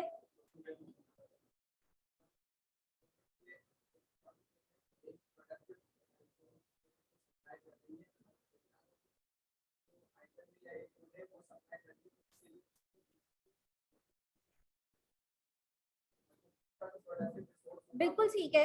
देखो हम तो यही चाहेंगे ना कि हमारा प्रॉफिट जितना ज्यादा, तो हम तो बोलेंगे यार जितने बिजनेसेस कर लें हम, जितनी चीजें प्रोड्यूस करें उतना कम है, उतना ही ज्यादा प्रॉफिट होगा। लेकिन प्रॉब्लम ये है हमारे पास कि we have scarce factors of production, ठीक है, जैसे हमने बात करी थी, लैंड, लेबर, कैपिटल, ये सब हमारे पास स्केर्स रिसोर्स है। तो इसका मतलब ये हुआ कि अगर मैं गुड ए को प्रोड्यूस करने के बारे में सोच रही हूँ और गुड ए को सप्लाई करने के बारे में सोच रही हूँ, तो गुड बी को सप्लाई नहीं कर पाऊंगी, तो उससे भी मुझे प्रॉफिट हो सकता था ना। अब वो प्रॉफिट मुझे सेक्रीफाइस करना पड़ेगा, क्योंकि मैंने डिसीजन ले लिया है कि मैं गुड ए को प्रोड्यूस करूंगी, तो वो जो मैं सेक्रीफाइस कर रही हूँ प्रॉफिट, वो फर्म ए की क्या हो जाएगी, अपॉर्चुनिटी कॉस्ट हो जाएगी। तो firms in terms of revenue जो है वो अपॉर्चुनिटी कॉस्ट फेस कर रहे हैं, house hold in terms of satisfaction जो है वो अपॉर्चुनिटी कॉस्ट फेस कर रहे हैं, कि उनको सेटिस्फेक्शन जो मिल सकती थी किसी कमोडिटी को कंज्यूम करने से, वो नहीं मिल पा रही। और फर्म्स को जो रेवेन्यू हो सकता था किसी कमोडिटी को सप्लाई करने से, अब वो नहीं हो पा रहा, क्योंकि वो दूसरी कमोडिटी जो है वो सप्लाई कर रहा है, उसको प्रोड्यूस कर रहा है, और उसके पास इतने रिसोर्स नहीं है कि वो सब चीजें बना ले। गवर्नमेंट को क्या अपॉर्चुनिटी कॉस्ट फेस करनी पड़ी कि जो पैसे गवर्नमेंट डिफेंस पे लगा रही है, वो पैसे अब वो एजुकेशन और हेल्थ पे नहीं लगा सकती, ठीक है, तो उससे जो सोशल वेलफेयर इंक्रीज हो सकता था अब वो नहीं हो सकता, तो ये उसकी अपॉर्चुनिटी कॉस्ट है, ठीक है। तो ये अपॉर्चुनिटी कॉस्ट सिर्फ आपको ये समझाती है, सिर्फ आपको ये जहन में आपकी डालनी है ये बात, कि हर डिसीजन की कोई ना कोई अपॉर्चुनिटी कॉस्ट है। इसी वजह से आपने जो भी डिसीजन लेना है वो बहुत सोच समझ के लेना है, क्या यही बेस्ट डिसीजन है या इससे बेस्ट भी कोई आपके पास ऑल्टरनेट अवेलेबल है। ठीक हो गया। अच्छा, मेरे ख्याल में ये हमारा चैप्टर 1 का जो कॉन्सेप्ट हमने डिस्कस करने थे हम बुक से देख लेते हैं, ताकि अगर कोई बुक स्टडी करे तो वो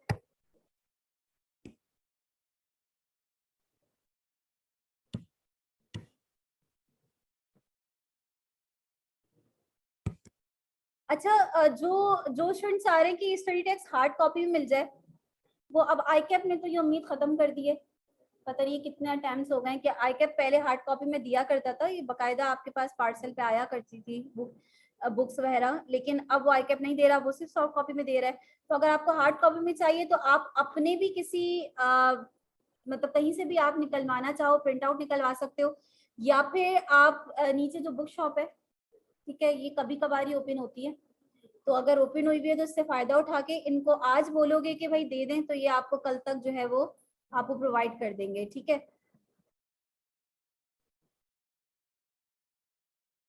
क्योंकि मुझे ऐसा लगता है कि सॉफ्ट कॉपी या पीडीएफ में पढ़ाई नहीं हो सकती, क्योंकि जब आप मोबाइल खोलते हो तो पढ़ाई के अलावा बाकी सब होता है, ठीक है। तो ये भाई आपकी ये सारी चीजें हम डिस्कस कर चुके हैं, सिर्फ दिखाने का मकसद ये है कि कोई ऐसी चीज ना हो जो आप बाद में पढ़ो और आप बोलो कि मिस ने ये नहीं पढ़ाया, ठीक है। ये फर्स्ट पेज पर आपकी तीनों इकोनॉमिक्स की डेफिनेशन लिखी हुई है, और फर्स्ट पेज पर ना एक छोटी सी मिस्टेक है, ठीक है ना, और वो क्योंकि मुझसे किसी ने पूछी नहीं है, तो इसका मतलब है कि किसी ने पढ़ा नहीं है, मैं यही समझूं। यहाँ पे एक मिस्टेक है, छोटी सी, छोटी सी तो क्या मैं बोलूं, मिस्टेक है, बहुत ही क्लियर मिस्टेक है।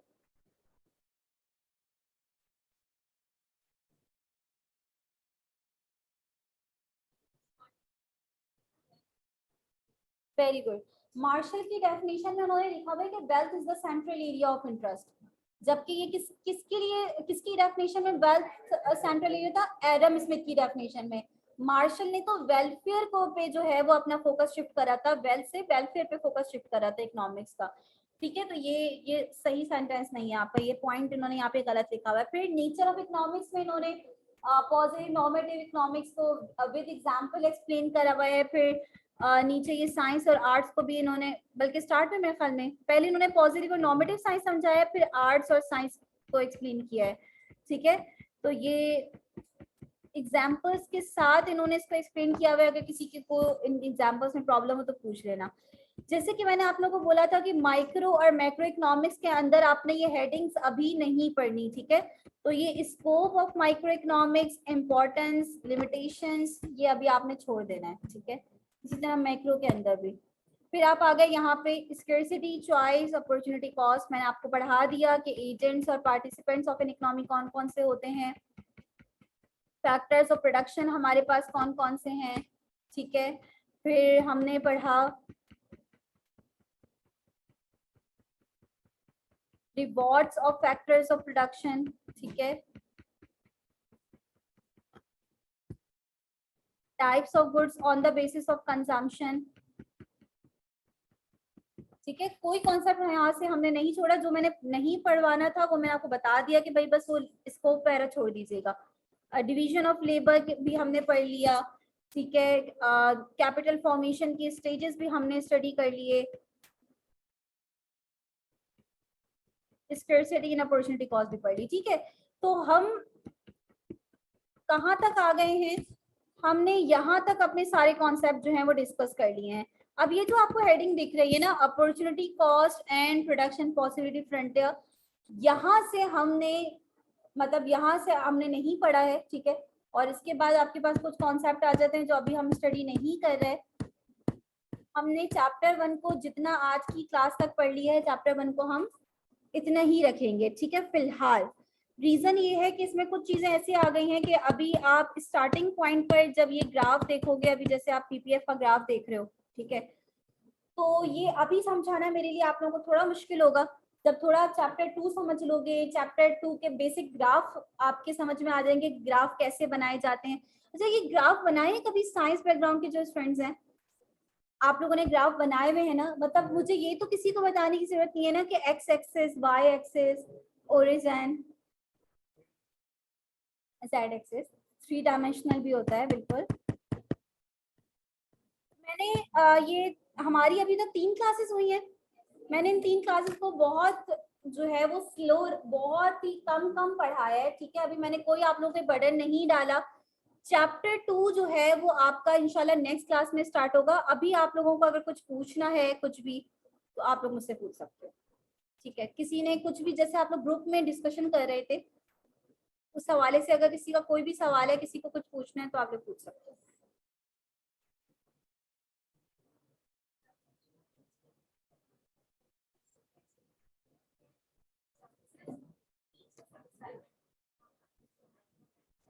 हाँ, नहीं नहीं, वो उन्होंने उसको एक्सप्लेन इस तरह करा है, बट ऐसा नहीं है।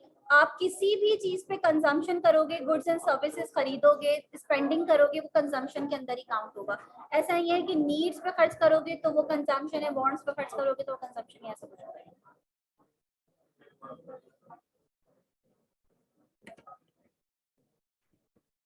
किसी को कुछ भी नहीं पूछना चाहिए।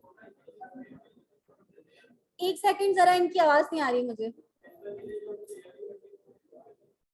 आपने देखो, मैंने जो पावर पॉइंट स्लाइड्स बनाई हैं वो प्योर आपकी बुक की ही थ्योरी है। मैंने अपनी तरफ से कोई थ्योरी नहीं रखी, इसी वजह से क्योंकि मैं चाह रही थी कि वो सेंटेंसेस एग्जैक्ट लिखूं, क्योंकि आपके पास एग्जैक्ट सेंटेंसेस आ रहे हैं ना।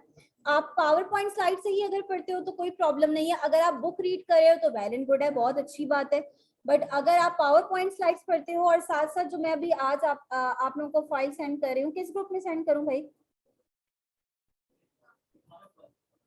जो प्राइवेट ग्रुप है या ऑफिशियल ग्रुप में? प्राइवेट ग्रुप में मैं आप लोगों को सेंड कर रही हूँ एमसीक्यूज की फाइल। कुछ करो या नहीं करो, इन एमसीक्यूज को जरूर अटेम्प्ट करना, क्योंकि पेपर में यही एमसीक्यूज आने हैं आपके पास। ठीक है, तो ये जब तक अटेम्प्ट नहीं करोगे समझ में नहीं आएगा कि एमसीक्यूज किस तरह आ सकते हैं। मुझे बताना जब आप लोगों को रिसीव हो जाए, एक सेकंड में आप लोगों से शेयर कर रही हूँ।